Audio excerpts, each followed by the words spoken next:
The night Operation Absolute Resolve began in the skies over Venezuela was colder than most Caracas nights. At 10:46 p.m. Eastern Time on January 2, 2026, a terse message crackled through secure channels in a Pentagon bunker. The president had given the go-ahead. Months of planning, months of rehearsal on a replica of Maduro's compound, and painstaking intelligence work were about to pay off. Far below, in the presidential residence in downtown Caracas, Nicolas Maduro had no idea those plans were about to unfold. Intelligence operatives had tracked him for weeks, where he slept, where he walked, the foods he ate, and even the clothes he wore. According to U.S. statements, when the assault force closed in shortly after 2 a.m. local time, Maduro was dressed casually, a gray tracksuit, and carrying a water bottle. At sea, more than 150 aircraft and helicopters from 20 air bases launched toward Venezuelan airspace, flying low over the darkened Caribbean, shielded by jets and drones overhead. The Washington night sky was a chessboard of strategic moves.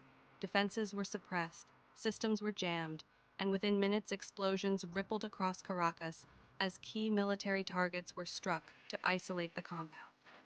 Inside Maduro's fortified residence, the roar of rotor wash approached before any warning lights.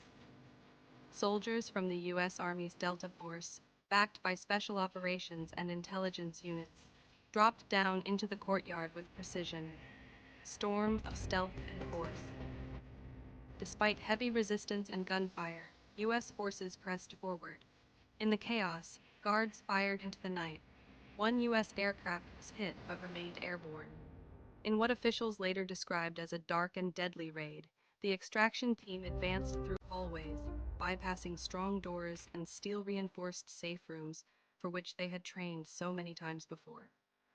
When they found him, Maduro was stunned, surprised, disoriented, cuffed with a precision that betrayed months of rehearsal.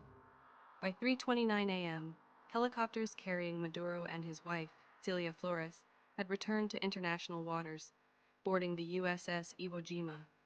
A photograph later shared by U.S. officials showed Maduro, blindfolded in that gray tracksuit, a water bottle still in hand, aboard the amphibious assault ship as it steamed toward the Caribbean. By morning, the world was waking to shock and outrage. Trump announced from Mar-a-Lago that Maduro would be flown to New York to face drug-related and narco-terrorism charges. Venezuelan courts arraigned him there within days. Some photos and videos circulating online were later flagged as manipulated or misleading, even as debates raged. Back in Venezuela, the aftermath was chaotic. Protests, armed groups on the streets, and a fractured sense of order. International law scholars questioned the legality of the raid. Governments around the world reacted with alarm or support. And the man who had worn that gray tracksuit at dawn stood in a New York courtroom, defiantly calling himself a prisoner of war.